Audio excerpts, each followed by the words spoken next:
Hi అండి. అందరికీ నమస్కారం. Welcome to Sai talks. నేనైతే ఈరోజు కొబ్బరి పాల రైస్ చేసిన ఆ వీడియో అయితే నేను ఛానెల్‌లో అప్‌లోడ్ చేస్తున్నా. కొబ్బరి పాల రైస్ అయితే ఇక్కడ చూడండి. నేనైతే కొబ్బరి పాల రైస్ విత్ రైతా తర్వాత ఆలు కుర్మా అయితే చేసిన. దాని కాంబినేషన్ అనమాట. అదైతే ఒక ప్లేట్‌లో నేనైతే రెడీ చేసి చూయిస్తున్నా మీకైతే. ఇది చేసే విధానము, కావాల్సిన పదార్థాలైతే నేనిప్పుడు చెప్తా మీకు. ఫస్ట్ అయితే కొబ్బరైతే ఒక 2 కొబ్బరి ముక్కలు పచ్చి కొబ్బరి 2 కొబ్బరి ముక్కలు సన్న ముక్కలు కట్ చేసుకొని, వాటర్‌లో ఇట్లా కొంచెం ఇట్లా కడగడానికని వేసేసుకున్నాననమాట. సన్నగా ముక్కలు కట్ చేసుకుంటే మనం మిక్సీకేసుకున్నప్పుడు కొంచెం మంచిగా మెత్తగా పడతదనమాట. తర్వాత ఉల్లిగడ్డ ఒక 2 ఉల్లిగడ్డలు పెద్దవి, ఒక 10 పచ్చిమిరపకాయలు కట్ చేసుకున్న, తర్వాత కొంచెం కొత్తిమీర, తర్వాత బిర్యానీకి మసాలాలుంటాయి గదా! లవంగాలు, యాలకులు, కొంచెం మిరియాలు, కొంచెం సాజీర, బిర్యానీ ఆకు, కొంచెం కాజు తీసుకున్నాననమాట. ఒక టీ స్పూన్ నిండా ఉప్పు, ఒక నెయ్యి తీసుకున్న. నెయ్యి అయితే ఒక 2, 3 టీ స్పూన్‌లేసుకుంటా. 5-6 టీ స్పూన్‌లు ఆయిలు.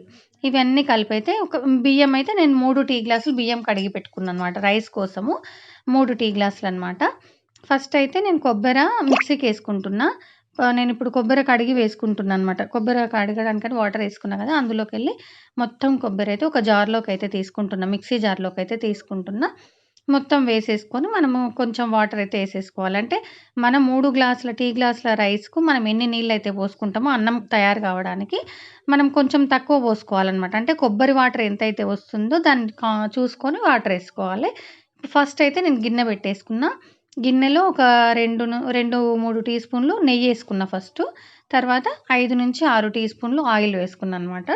చూడండి 3 టీ స్పూన్‌ల నెయ్యి వేసుకుంటున్నా. తర్వాత ఆయిల్ ఒక 5-6 టీ స్పూన్‌ల ఆయిల్ తీసుకున్నా.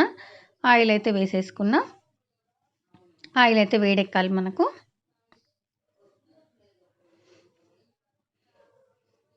ఆయిల్ అయితే వేడెక్కింది. ఆయిల్ వేడెక్కిన తర్వాత మనం తీసుకున్న మసాలాలైతే ఉన్నాయి గదా! లవంగాలు, యాలకులు, మిరియాలు, సాజీర, 2 బిర్యానీ ఆకులు తీసుకున్నా. ఒక 5-6 కాజు పలుకులు తీసుకున్నా. అవైతే అన్నీ వేసేసుకోవాలి. వేసేసుకొని కొంచెం ఫ్రై కానియ్యాలనమాట. కొంచెం ఫ్రై అవ్వాలి.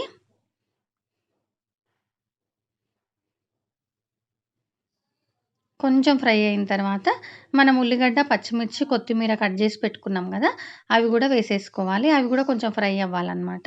ఇవి మంచిగా ఫ్రై అవ్వాలి. చూడండి అన్నీ మంచిగా కలుపుకోవాలి. కలుపుకొని కాసేపయితే ఫ్రై చేసుకోవాలి. మెయిన్ మనం చూసుకోవాల్సిందేందంటే 3 టీ గ్లాసుల బియ్యం అయితే నేను అన్నం కావడానికి తీసుకున్నా గదా! 3 టీ గ్లాసుల బియ్యానికి నేను 3 వాటర్ గ్లాసుల నీళ్లు పోస్తాననమాట. అయితే అప్పుడు నేనేం చేసినా అంటే మన కొబ్బరి వాటర్ ఎన్నైతే వస్తాయో అన్ని వాటర్ మనం అన్నంకి తక్కువ పోసుకొని, ఆ తక్కువ వాటర్ మనం కొబ్బరి నీళ్లు తయారు చేసుకోవాలనమాట. అయితే ఇప్పుడైతే కొంచెం నేను అల్లం ముక్కలు నేను ఫస్ట్ చెప్పడానికి మర్చిపోయినా. కొన్ని అల్లం ముక్కలు గూడా వేసేసుకున్నా. చూడండి నేను కొబ్బరైతే 1:30 వాటర్ గ్లాసుల నీళ్లు పోసి నేను మిక్సీకేసుకున్నాననమాట. మనకిప్పుడు కొబ్బరంతా పిండితే మనకు చూడండి నేనంతా పిండి నేను కొబ్బరి పిండి తీసేస్తున్నాననమాట. మనకు పాలన్నీ ఇప్పుడు వాటర్ మనం పోసినాం కాబట్టి ఆ పాలన్నీ మనకు సెపరేట్ అయితాయనమాట. ఇప్పుడైతే నేను చూడండి ఇదైతే ఫ్రై అయిపోయింది. మనం ఉల్లిపాయ, పచ్చిమిర్చి ఏసినాం గదా! ఇవైతే మనకు ఫ్రై అయిపోయినాయి మొత్తము. ఇప్పుడు చూడండి నేను వాటర్ గ్లాస్ తోటి ఒక వాటర్ గ్లాస్ నిండా వాటర్ పోషిన. తర్వాత చూడండి పాలైతే మంచిగా మనం మిక్సీకేసుకొని కొబ్బరి పిండి తీసేసిన. చూడండి హాఫ్ వాటర్ గ్లాస్ ఇంకొకటి పోస్తున్నా. అంటే నేను 1:30 వాటర్ గ్లాసుల నీళ్లు పోసినాననమాట. 1:30 వాటర్ గ్లాసుల నీళ్లు పోసిన. 1:30 టీ స్పూన్ ఉప్పేసినాననమాట. ఇప్పుడైతే మూత పెట్టేసుకోవాలి. ఆ వాటర్ అయితే మసలాలి. అయితే ఇంగా 1:30 వాటర్ అయితే మనం అన్నం కోసం కావాలి గదా! నాకు ఈ కొబ్బరి పాలైతే 1:30 వాటర్ గ్లాసు కొబ్బరి పాలు వచ్చినాయన్నమాట మనకు. అయితే అంటే మనం వాటరేసి మిక్సీకేస్తాం గదా! అప్పుడు ఎంత కావాలో అంత క్వాంటిటీ ఏసేసుకున్నాననమాట నేను వాటరు. అయితే వాటరైతే మనకు మసిలిపోతున్నాయి. మసిలినప్పుడు నేను బియ్యం వేసేసుకొని మంచిగా కలుపుకొని మూతైతే పెట్టేసుకున్నా. ఇదైతే ఉడకాలనమాట. మనకు అన్నం సగం సగం ఉడుకుతది. ఉడికిన తర్వాత మనం కొబ్బరి పాలు గూడా వేసేసుకోవాలి. కొబ్బరి పాలైతే 1:30 వాటర్ గ్లాస్ నాకు కొబ్బరి పాలైతే వచ్చినాయన్నమాట. మనం మిక్సీకేసుకొని కొబ్బరంతా పిండి మనం చూసుకోవాలనమాట. మనకు పాలు ఎన్నున్నాయో అంత వాటరు ఏసుకున్న. దానికి తగ్గట్టు వాటరేసుకున్నా. ఇప్పుడు జూడండి 1:30 వాటర్ గ్లాసులతోటి నాకక్కడ అన్నం సగం సగం అయిందనమాట. మిగతా 1:30 వాటర్ గ్లాసు మనకు కొబ్బరి పాలొచ్చినాయి గదా! అవి పోసేసిన. అవి పోసేసిన తర్వాత ఒకసారి మంచిగా కలుపుకొని మూతైతే పెట్టేసుకోవాలి.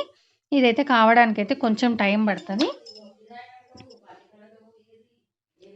చూడండి. కొంచెం ఉడుకుతుందనమాట. మనం కొబ్బరి పాలేసిన తర్వాత కూడా అన్నం అయితే ఉడుకుతుంది. మళ్ళీ ఒకసారి కొంచెం ఇట్లా ఊకే ఊకే కలిపితే కూడా అన్నం ఇరిగినట్టయితది. అందుకోసం కొంచెం మామూలుగా ఇట్లా కలిపేసి మూత పెట్టేసుకోవాలి. ఈ రైస్ అయితే మన కొబ్బరి పాల రైస్ అయితే చాలా టేస్ట్ ఉంటది. హెల్త్‌కి కూడా చాలా మంచిది గాబట్టి ఇదైతే చాలా టేస్ట్‌గుంటది. మీరైతే ఇప్పుడు ఈ రైస్ అయితే ఒక్కసారైనా ట్రై చేయండి. కొబ్బరి పాల హెల్తీ ఫుడ్ గూడా మన హెల్త్ గూడా చాలా మంచిది. బలము, ఆరోగ్యం అన్ని రకాలుగా చాలా మంచిది గాబట్టి ఎట్లాగో పచ్చి కొబ్బరి మనకు చాలా సార్లు ఉంటుంటది గదా! దేవుడికి కొట్టినప్పుడల్లా ఉంటది గదా! మనం ఇట్లా చేసుకుంటే కొబ్బరి వేస్ట్ గాకుండా ఉంటది. మనకు రైస్ కూడా చాలా బావుంటదనమాట. ఫైనల్‌గా అయితే అన్నం ఇట్లా చూసుకున్నా చూడండి ఇప్పటిదాకా నేను.